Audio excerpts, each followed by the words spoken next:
Good morning, everyone. Thanks for being here. It's about 8:30, or it is 8:30, so I guess we'll just get started. So thanks so much for making it to this early morning session after a wonderful night last night at the Art Museum and History Museum. This session is Collections Management Policy, what should and should not be included. In this session, we will be discussing the Collections Management Policy, which is the document that provides guidance for the museum on its collection in order to minimize risk to its collection. My name is Rachel Malden. I'm an independent registrar based in San Antonio. Our first speaker will be Michaela Young, who is the curator at the Bell County Museum in Belton. Michaela will speak generally about developing a collections management policy and will provide some tips, especially for smaller museums. Please join me in welcoming Michaela.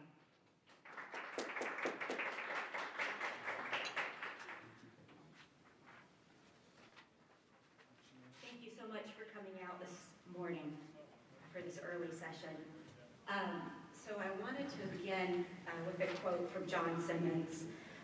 In Things Great and Small, Collections Management Policies, Simmons writes, "A policy is useless if it is outdated, ignored, too complex to be followed, too simplistic to be useful, or does not serve the museum's mission. Good policies help the museum achieve its mission and demonstrate its commitment to professional standards and best practices."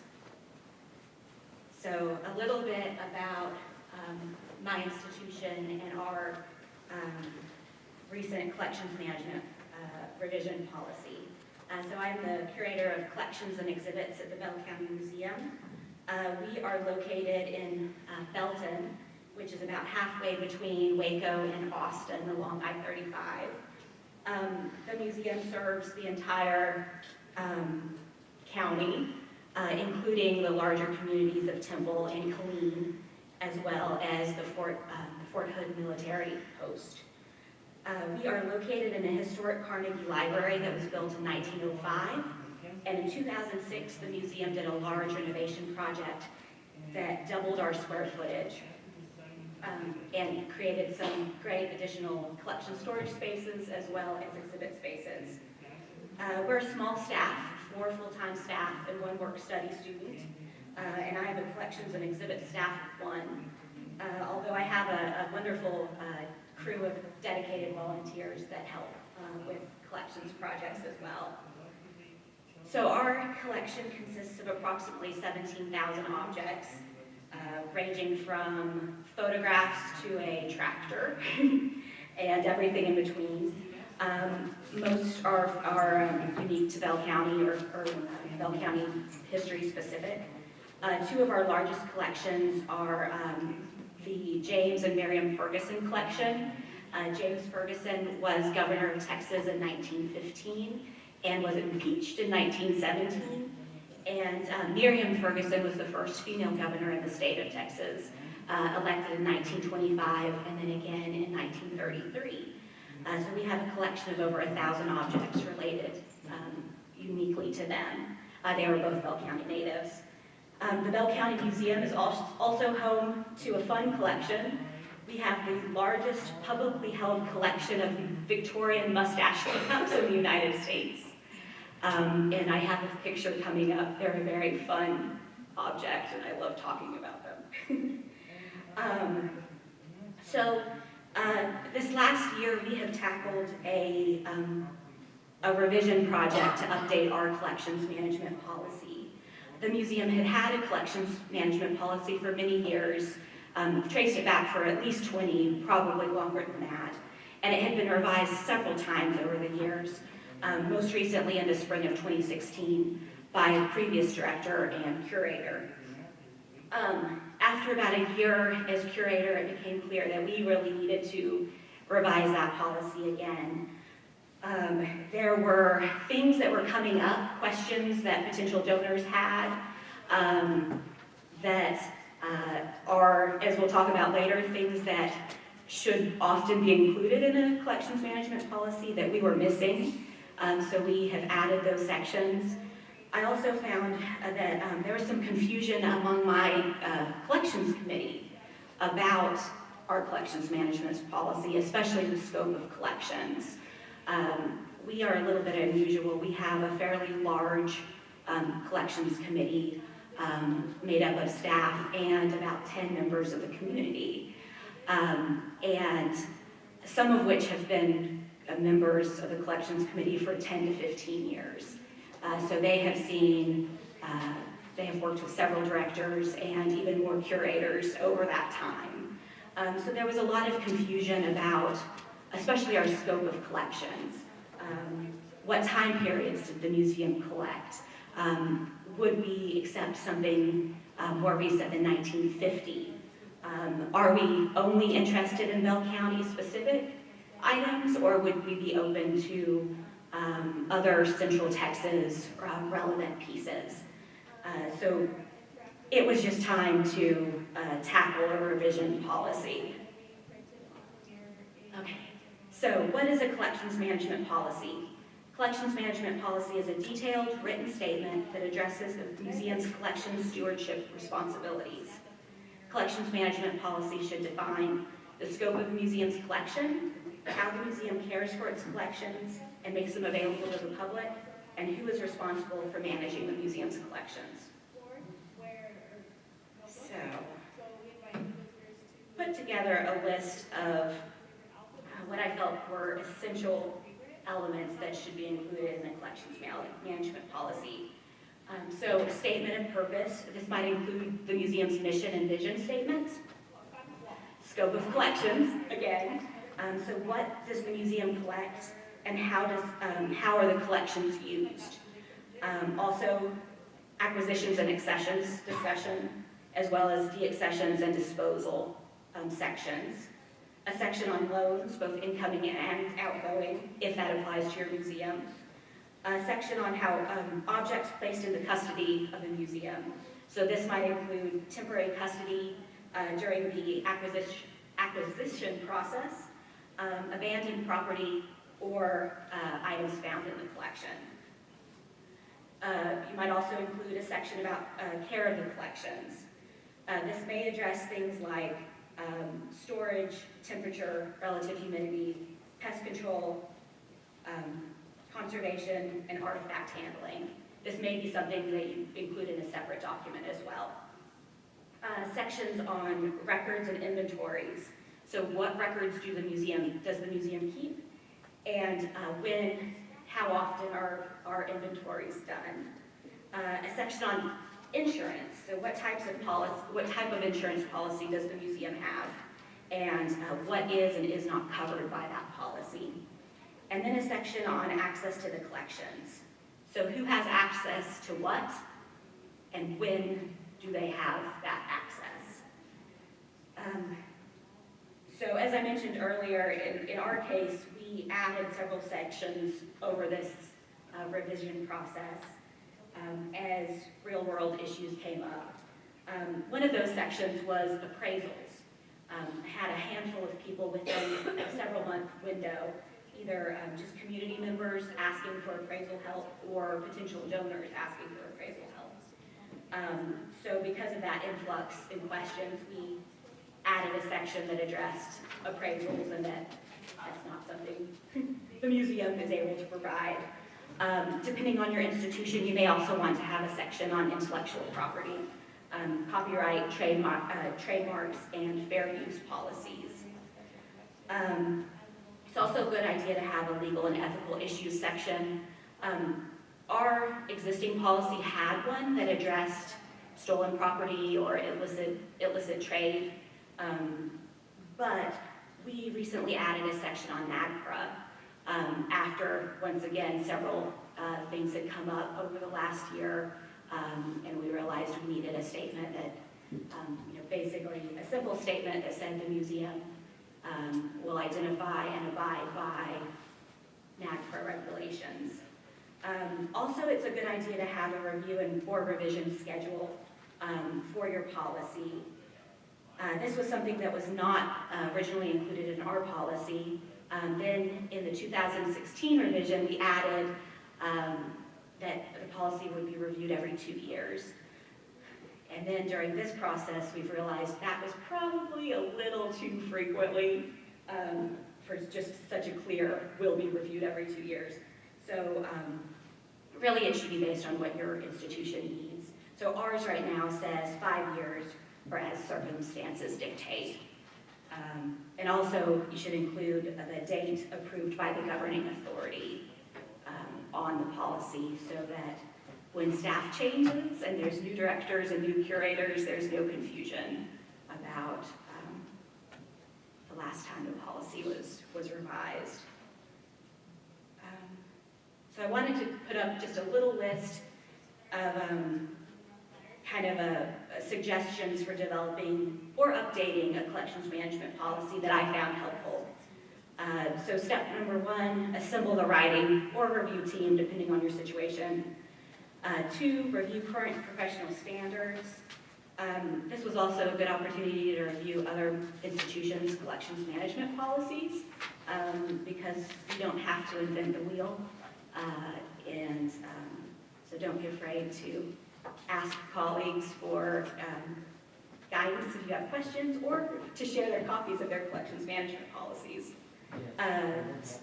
Step 3 would be to either draft or start really reviewing your policy and making changes. Step 4, get feedback. If you have others you can share the policy with, maybe those colleagues that helped you before, pass it along and get feedback. Then edit as needed, and finally get approval from your governing authority and add it to your policy. This link is actually the document that I found most useful over the last year while we were updating our collections management policy. It's American Alliance of Museums document entitled Developing a Collections Management Policy. The link is right there, or if you Google Developing a Collections Management Policy, it's one of the first things that pops up, and was a great kind of step-by-step help for me. Second resource that I found really helpful was the MRM5. There's a lot of good information in there, and that was probably the second source we referred to the most. Let's see. I wanted to just include a list of other documents that are related to the collections management policy. So, and I know there's a lot of confusion about some of these. So the difference between a collections management policy versus a collections plan. So collections plan may be something your institution wants as well. I like to think of a collections management plan as a strategic plan for the collection moving forward. So how you want to grow your collection. So it's looking forward. Also, collections procedures would go hand in hand with your collections management policies. That would be the details of how the institution or staff will implement the policies set forward in your CMP. Also listed some forms that I felt were, go hand in hand with collections management policy. So of course, the temporary custody receipt, donation agreement, deaccession forms, loan agreements, inventory forms, and the list really can go on and on. So the collections management policy is one of the 5 core documents set forward by the American Alliance of Museums, along with the mission statement, code of ethics, strategic plan, and disaster plan. So I know for us, being a small museum, we don't have all of those, but we're working towards it as we can. Okay, so last but not least, I wanted to do a little slide of, hopefully helpful tips for others who work for small museums or staff with one. And really, this applies to everyone as well. So my suggestion is to form a dedicated writing or review team at the start of this project. It could be staff, it could be board members, it could be collections committee members, or any combination of those. If whatever your institution needs. It could be, it could just be you, but hopefully you can organize a group to kind of support the project. In our case, it was myself, my director, and 2 members of our collections committee. Other suggestion is to reach out to museum colleagues for advice. Networking like we get to do this week, and that sort of thing. Take advantage of that, and don't be afraid to reach out to people for help. Review collections management policies from other institutions. We were able to find quite a few online, across the country, museums that have posted their collections management policies. And I also reached out to colleagues and asked them to share their collections management policies with me. And out of everyone I asked, everyone was happy to email me their collections management policy for review. And last but not least, take your time. This has been a year-long process for us, just because it's not something that we're doing full time, and just we're working in chunks as we can. And we're still not quite finished. We're on the final review of our revisions, and then it'll be presented to our Board of Trustees for final approval. Let's see, I think that's it. Thank you.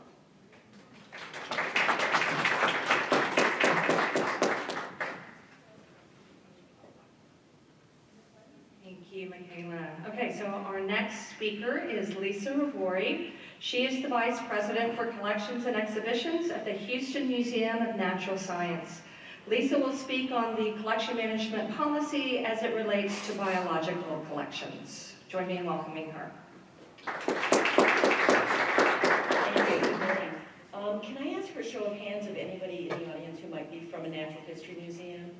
Oh, good, good.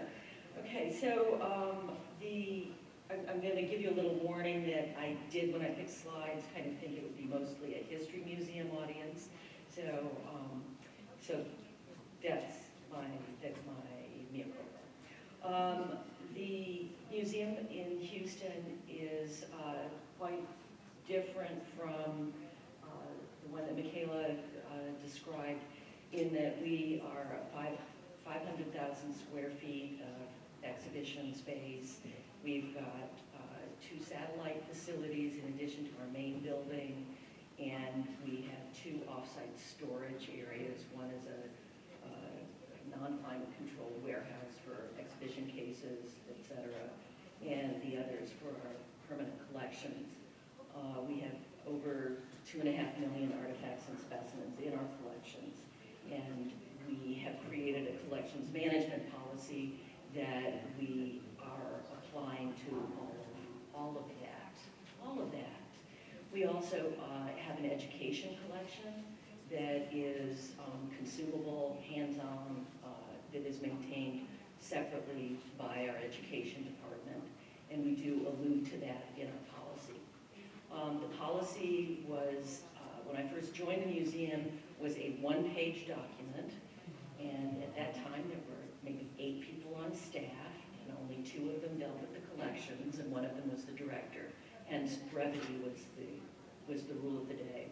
In 1986, we undertook the creation of our first policy, and we took it from the Smithsonian Natural History Museum, and we edited that as to fulfill our requirements, but that was our core document.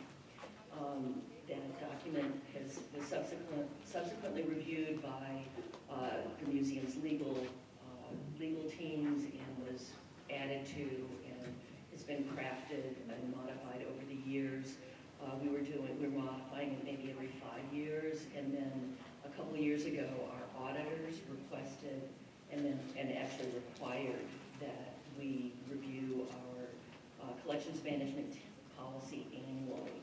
So it is now written into the bylaws that we have to present it to the trustees for their review and approval every year. So we have quite extensive detailed notes of every review period that is on the front page of our policy. So from 1 page to 36 to 40 pages, trying to create language that is specific as well as pretty general, so that we are not tying our hands. Michaela did talk about all of the basic requirements for a policy, having your mission statement and identifying what it is you collect and kind of knowing why you collect it, what is required to accept objects into your collection. And part of my commentary today is about really what you don't want to accept and being able to use your policy to help refine and focus your collections. Collecting and holding on to things is a really expensive process, and for collections to not really be useful to your mission is something that the policy can help you stay focused on. Compliance is also something that's really important, and I think gets challenged on a daily basis when you have active trustees and community members that come to you saying, here's my treasures, and their treasure is not necessarily your treasure. So that's also where the policy can help support you. I also am very much aware of the difference between internal documents and external documents, and how external forces really can affect what you include in a policy, or at least what you need to be aware of. It doesn't mean that you need to rewrite all of the external documents that you have to work within. So we have a strategic plan for the museum going forward, but we also have a subset of strategic plans that are for each of the different collections. So how is the collection growth going to support the institutional objectives? This helps to keep us focused on not acquiring a bunch of material that we will not have an immediate use for. Often with the biological collections, we focus on exhibition, other collections focus on research, and some collections just don't belong in our museum. They're treasures, but they belong in research-focused institutions. So knowing what your strategic plan is has been pretty critical for us.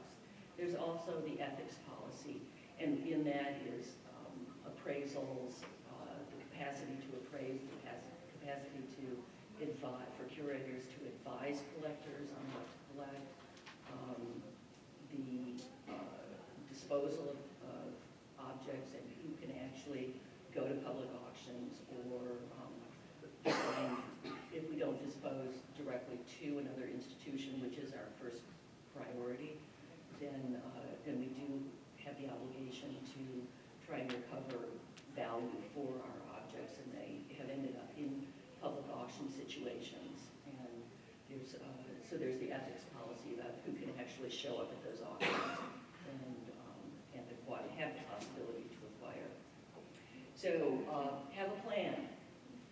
Two-headed calves, creations that are multi-collection.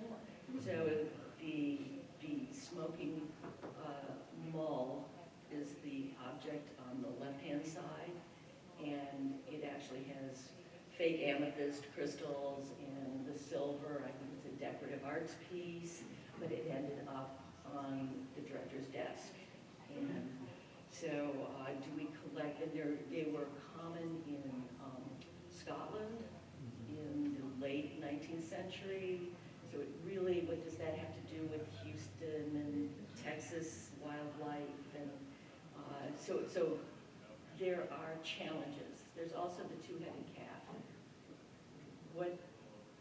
Everybody wants a two-headed calf, a two-headed snake. It's what you kind of expect from a natural history museum, from the oddities, the era of oddities. So, our collections policy didn't quite address either of those issues. It comes under the very general and opportunities as they may present themselves. So we also have to be really cognizant of the laws, and especially Over the past 20 years, national and international laws have really impacted what we can acquire, what we can acquire by donation and also by purchase. So we have implemented a whole array of questionnaires that gather all of the background information that we might be required to report on in the future. In the 1980s, it's just, oh yeah, my dad brought it back from Mexico. Now we have to ask for receipts for copies of passports if they don't have receipts, for import documents, for anything that that can support a date of entry into the country other than just, oh yeah, that was the family history. It's legal. The question of legality in the 80s was right on the forefront. Now it is a huge responsibility for collections workers and collections policies to really have the background data to defend your organization from any legal actions. We also, I put up the chill cap blanket because of NAGPRA, which as a private institution we are not required to recognize NAGPRA, but ethically we have said in our collections policy that we will work under the federal NAGPRA prescriptions. So we have no longer been able to acquire a lot of Native American material because the processes of seeking permission and knowing who to get permission from and will the permission hold from this generation to another generation, these have caused a great deal of uncertainty for us. So we are no longer spending any money on Native American material, but we are welcoming for people to give it to us so that we're not spending money that people have given to the museum for acquisitions that we might then have to give away. It's a resource protection. We are also dealing with ivory. I don't know if any of you have been tracking the changes in ivory legislation, ivory bans across the world. Right now, England just within the last month enacted a restriction on ivory so that nothing of ivory can come in or leave England. And so that means if you're importing or looking at buying from auction or somebody's got something but it is in England and they want to donate it to you, it can't come out of the country. New York State and California also have ivory bans in place. And so when we're thinking about traveling items or bringing them into the country or sending them out, we have to be cognizant of staying away from those states, and shipping enters into that. So we have not only ivory tusks, but we also have objects that are made of ivory. So the bell push has little ivory animals. And now you can't even talk about just, oh, it's elephant ivory versus walrus ivory, but the legal requirements for CITES permits, et cetera, require that you know the exact species. So is it African or Indian? And that becomes very, very complicated. I think for those in the natural history field, the Society for the Preservation of Natural History Collections is having a session at their upcoming meetings that is on knowing the difference between the different elephant ivories. We also have restrictions on fossils. A lot of there are international restrictions as well as those that are enforced by the Parks and Wildlife and not only Texas but also the National Park System. So we've got petrified wood from the petrified wood forests in Arizona. There's a fossil bed in Canada that is known for really beautiful little black Burgess Shale fossils, and it's now a UNESCO site, so collecting there is not possible. So when the pieces are offered to us for sale, we have to make sure that they did not come from that locality, but came from private lands, and there's now a whole business of validating and creating legal documents to support the localities for where fossils came from.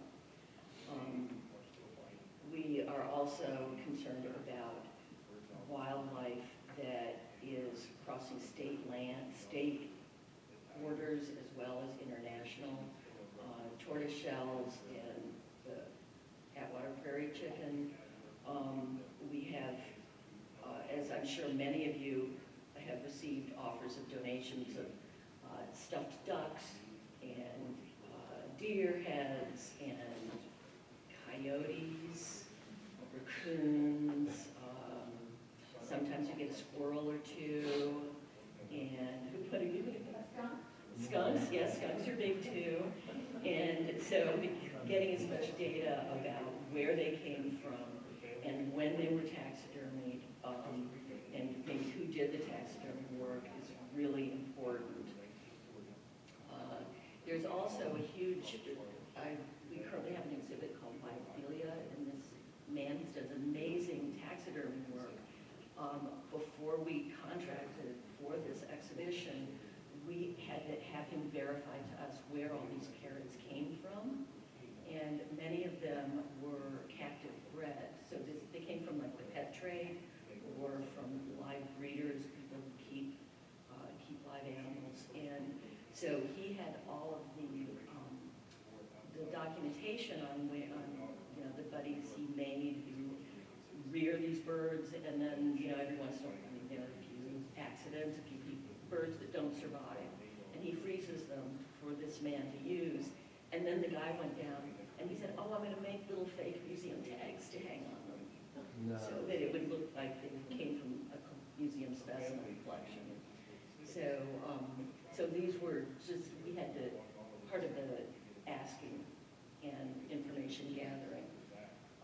We also have, and this isn't really part of our policy yet, but we're going to be talking about it, is part of adding for staff health and human safety issues.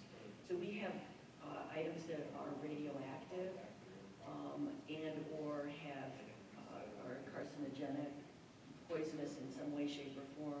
I'm sure a lot of you are already aware of the arsenic that's used to preserve old taxidermy. We also have radioactive minerals in our collections, the Kuprasklodowskite, the green one, and then the dandelion, the little feathery parts are actually asbestos. And so just being aware of those materials, I put this in thinking that there would be some of these items in your collections. So Fiestaware is radioactive, and this is hooked up to a Geiger counter. So as the Geiger counter gets close to the Fiestaware, it lights up a light and makes a bunch of noise. So if you've got if you have Fiestaware in your collections, you might consider just putting a radioactive sign on it, and so people know, just so they know. There's also this green glass that they used uranium in the glazes or in the glass process to get the color, and so when you put it under blue light, black light, it has this wonderful glow to it. Wonderful glow. In addition to taxidermied animals with arsenic, there was a dye. This really vibrant green is created with the use of arsenic, and the specimen itself is in the middle. So it doesn't look like much, but it was used to assure that green dye intensity, and then also in tanning beaver hats, top hats. So when handling that dress, we put on exhibit, it was, yes, we used nitrile gloves, but we really took care to dispose of those gloves and not to wipe your eyes or your nose or expose yourself in any way. We have other off-gassing minerals in our collections. So these have sulfur and arsenic in them, and they deteriorate over time when exposed to humidity, and it becomes, the arsenic all goes into the air in the cabinets, so it's kind of captured. And it's just being aware of these things. Okay, so we adhere to, instead of including in our policy all of the different national, international laws that we are responding to in our day-to-day, we actually just listed them as part of an appendix to the policy. And so we have all the laws that reflect or are reflected or focused on cultural artifacts. And then we've got flora and fauna laws. And then we also have permits that we're required to hold. And so there's the eagle permits, if you have a bald eagle or any kind of eagle in your collections. In order to exhibit, you are required to have federal permits, and also for educational display and exhibition, there's a state permit that's required. And this is even if you don't collect actively, if you don't go out into the field to harvest animals for research purposes, if you have taxidermy animals that you're traveling around in your educational boxes, the permits have to be with those animals and with the people who are traveling them, as well as on site. So I thought that was something that really surprised me when I first started working on our collections policy. So there. So is this yours? Okay. Well, I'm going back. So anyway, thank you.